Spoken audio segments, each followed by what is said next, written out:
Hello and goodbye September. Lots happened, lots happening, lots gonna happen. Talk about it. As usual, I don't have a video ready to go this month, but I'm going to be releasing a video in 2 weeks. When I say releasing a video, I guess I'm going to be doing a preview. I was going to keep it like shrouded in secret. Why bother? Because a year ago, I did a trailer for the real Game Chasers and played that at Retroworld Expo last year. So this year, I'd like to do a preview at Retroworld Expo. Tentatively, we'll see how it goes, but I've got a couple minutes ready to go. But speaking of Retroworld Expo, if you didn't go last year, come check it out this year. If you're in the Connecticut area, if you're going to Connecticut, it's in 2 weeks. It's going to be on October 15th and 16th. So if you're in the area or if you can make it over, come by, say hi. I'll be there. Tons of retroware guys, current and former, along with arcades and tons of video game vendors and stuff. It was a really good time last year. Awesome expo. Come check it out. More to talk about, but here's a quick video about it. Retroworld Expo, October 15th and 16th at the Oakdale Theater in Wallingford, Connecticut. Join us for a celebration of everything that is retro games, arcade free play, over 100 exhibitors, tabletop gaming, console free play, gaming tournaments, musical performances, cosplay, special guests, and more. This year's featured guests include the Game Chasers, Mortal Kombat's Daniel Pacina, Pat the NES Punk, the Gaming Historian, Pixel Dan, Gamester 81, and more.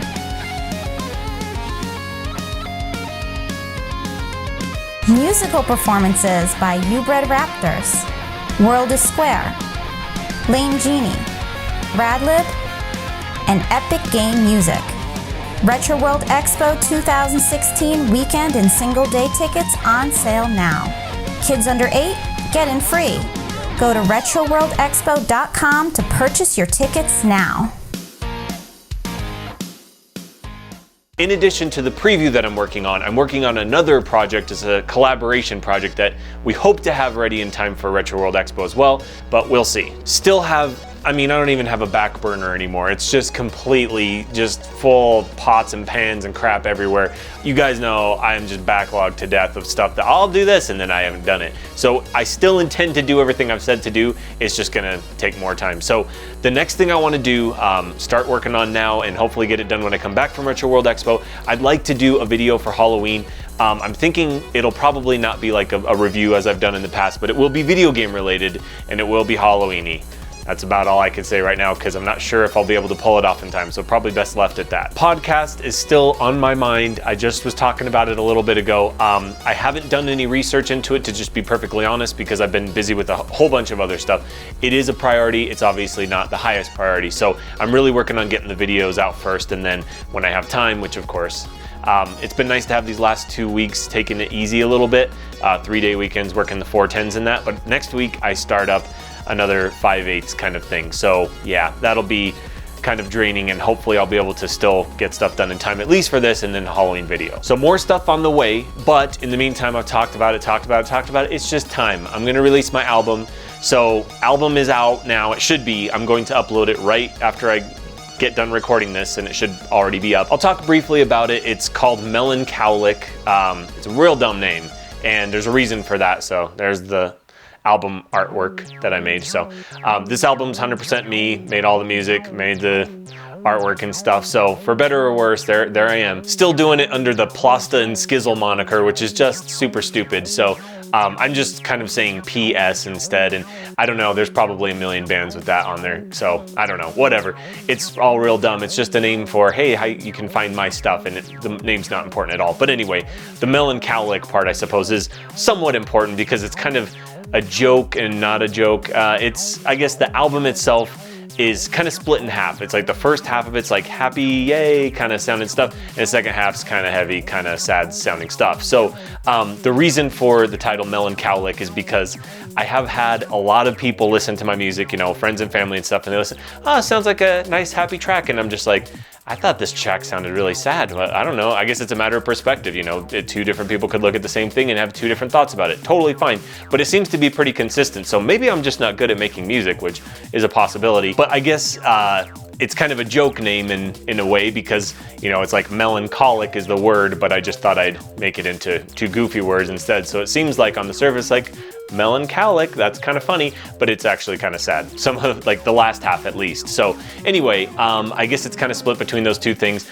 I made the tracks between, I want to say 2004 and 2014. And it shouldn't really give you like this like hype behind it, like, oh, working on it for a decade. No. The way I make music, I usually make loops and then I get bored really quick and I abandon it altogether and then move on to something else. It's very rare that I actually make a track. So when I actually do, it's kind of a big deal for me, and I just kind of set that aside, like, okay, I'll put this on an album at some point. So pretty much these are, you know, collected over the last 10 years, and that's, I guess it's best of the best, but you know, there's other ideas that never made it anywhere that might have been better, but they just never did. So here's some stuff, I guess. 13 tracks. Here's a little preview, have a listen.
One of the reasons this has been delayed so much is because I had the masters on my computer, which notoriously last year, the year before, tried to get it fixed and it was broken further and deleted a lot of my stuff, even though I was very specific not to touch those files and they were deleted. So nothing I can do about that. Luckily I had the files elsewhere, the completed files, but I don't have the masters, if you will. It's all broken out into individual tracks, drums and bass and lead and all that stuff. So it's all one flat thing.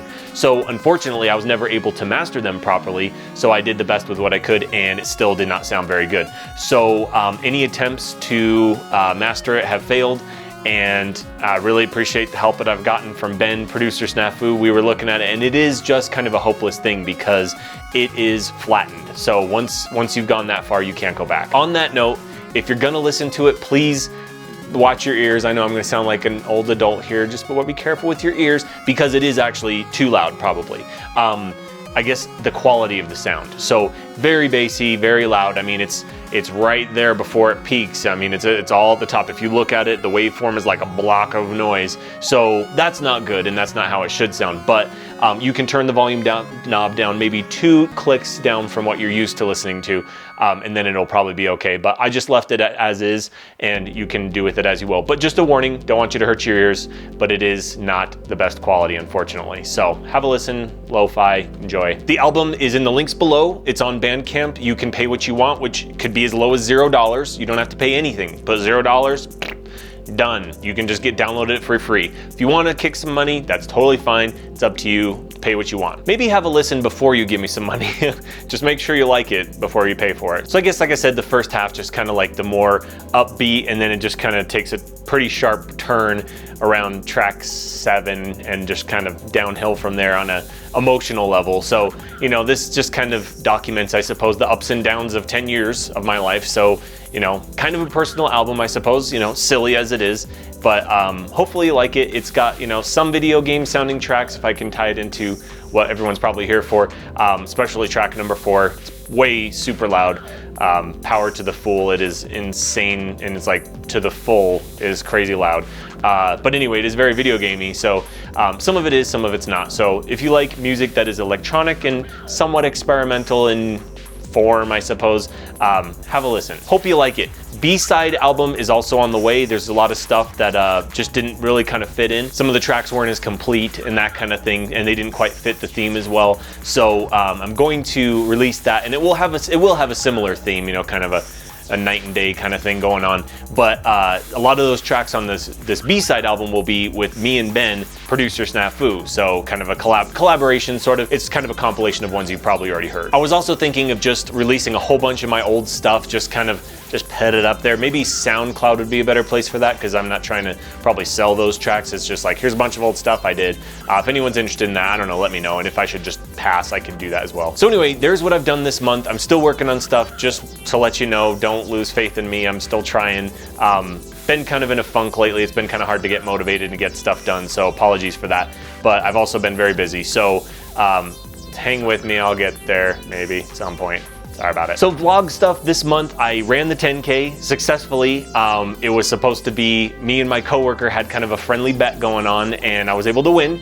So yay for that. I just shout out to Pokemon Go for keeping me going this summer. It was pretty awesome to just be running and just catching Pokemon and stuff. I mean, I must have looked like a big idiot in the park, just like running around and stuff, and there's people seeing me going, oh, just catching Pokemon, you know. But I was running seriously and still just able to do that, and not very well. I lost a lot of Pokeballs doing that.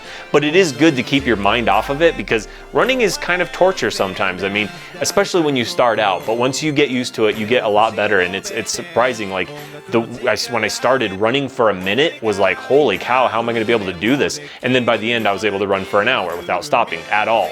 So I ran the 10K in like, I mean, I don't know, 57 minutes-ish, something like that. It's not bad. I mean, it's a little faster than 9 something miles for 6 point something miles. So not bad. I was happy with it. So here's some pictures from my run. I thought it was a really cool way to end the summer, and I had a lot of fun with it. And honestly, now that I think back, I kind of miss being able to run, because when I was running, I hurt my knee pretty bad, and I don't think that I'm meant to run really.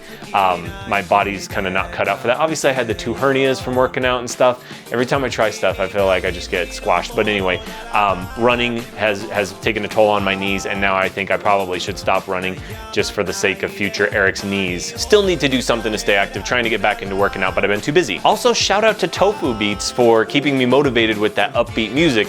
All summer long, listening to Tofu Beats, running around in the park. That was a good memory, so that was fun.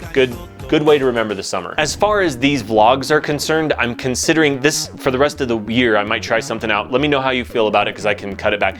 I know that like 10%, if that, of my audience, or my subscribership anyway, actually watch these videos, and I consider you guys like my core, like hardcore fans that watch these videos, because most people can't be bothered to watch it. So let me know what you want to see from these. I'm thinking for the rest of these videos, for the rest of the year, I'm probably going to expand them a little bit and talk about some other stuff that I'm doing, just like personal stuff that's probably not going to matter to most people, but it's like media that I'm checking out that you might want to check out, kind of stuff. So just let me know what you think about that. But I'm thinking maybe for next year, I'm going to try to do like minute-long update videos, just like back in the Castlevania 2 review style, and try and get some, here's what I've done this month, okay, there's a minute video, and then just bust that out for next year and just see how that goes. Would you prefer that, or would you prefer the longer? I mean, you guys are the ones that watch this, so I'm catering to you. So just trying this out for now. Stuff that I've been checking out, I think it was last month, Aphex Twin came out with Cheetah. Very cool, like old school acid sound stuff.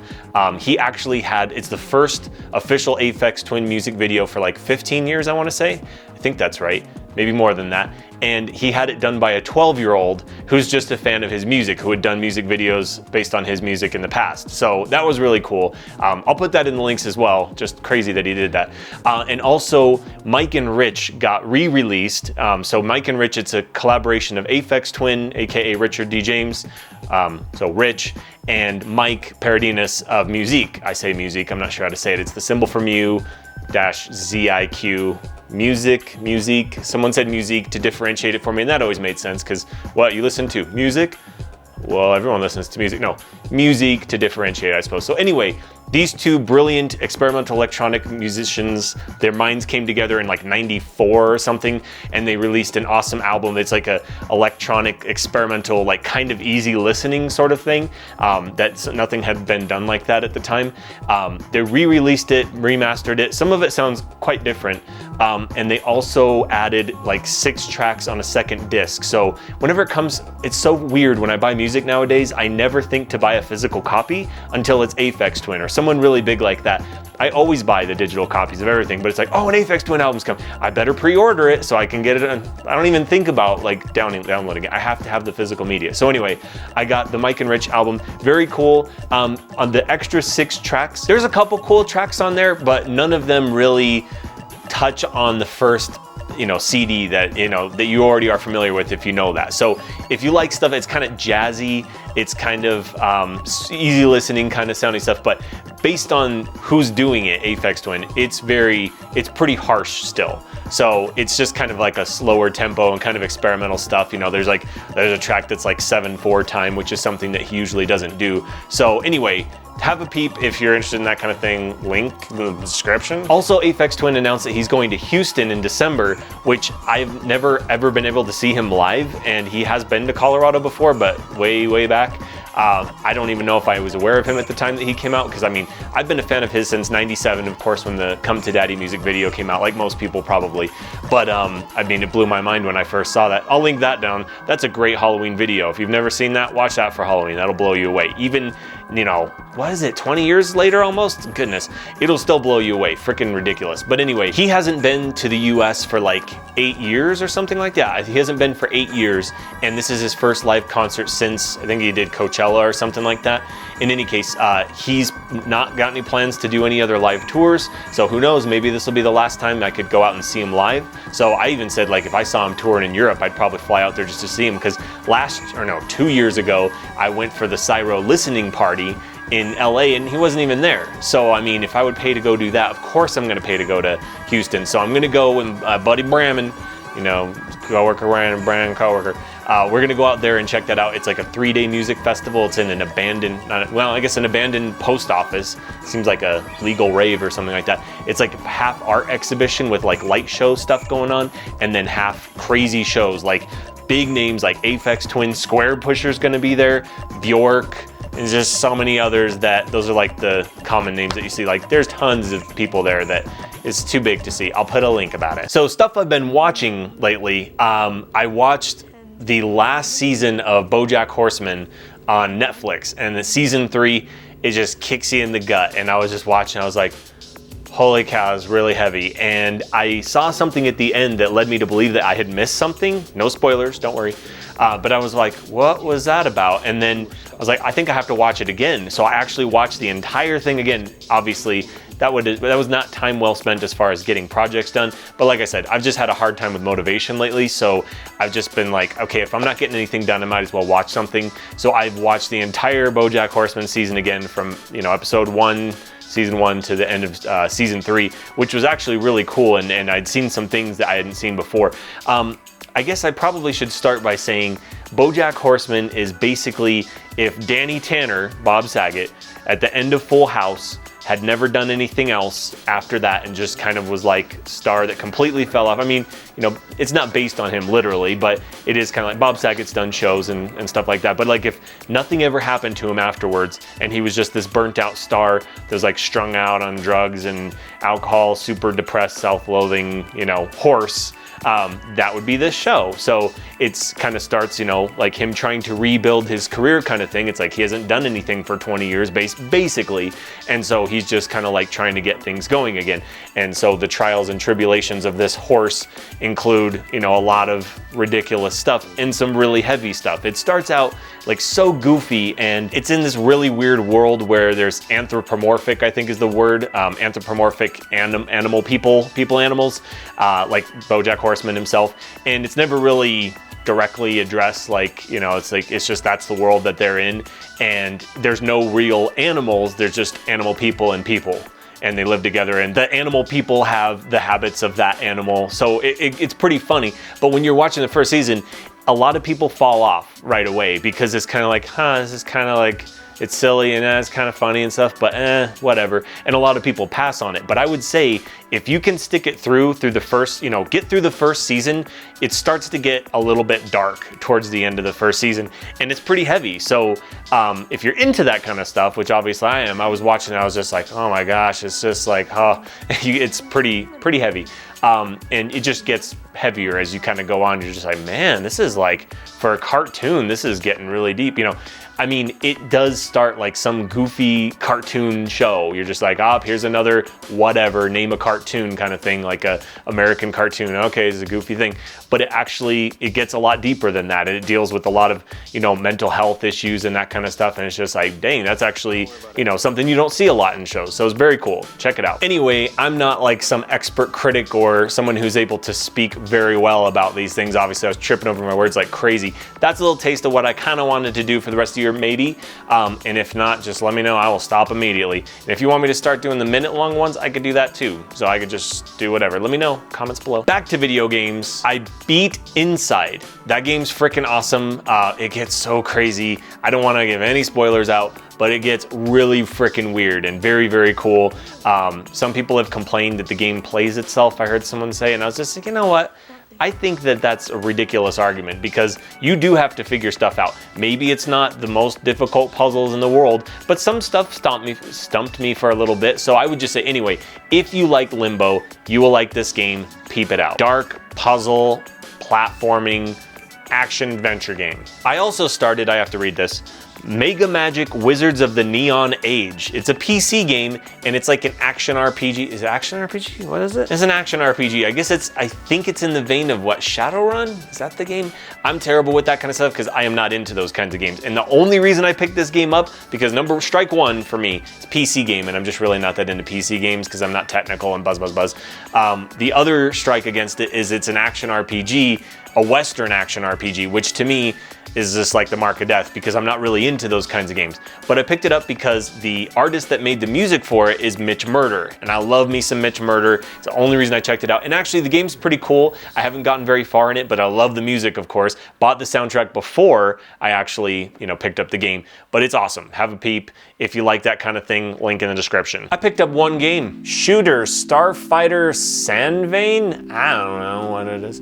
This is one of those budget titles that came out by, I guess it's A1 Games, Age Tech. I don't know. I think it's Age Tech. I'm not sure. I think it's Japanese. In any case, there was a series of these games that came out. They were like value budget games that came out towards the end of the PS1's life. And someone told me that this is a really cool shooter. I guess it's like a timed shooter. Games like it probably have come out since that I can't think of at the moment, but I haven't played it. It just looked really interesting, so I bought it. So very long video this month, sorry. Let me know what you think of the format, and I can cut it back, or I can continue to do this, and that'll be for the rest of the year. And then next year, I would like to at least try doing the 60-second ones. Hey guys, here's what happens, done. And then maybe people will watch it. And then, I don't know. If it's just for you guys, if you guys think it's cool, then I'll do that. The end. Still working on stuff, so much on the back burner. I'm sorry it's not coming out, but I'm working on it. I'm just gonna build it up, and then eventually I'll just unleash it on the world. So have a great rest of the month, and I'll see you next month. Pew. And come see me at Retroworld Expo or Retroworld Expo. It's easy to say that. See ya.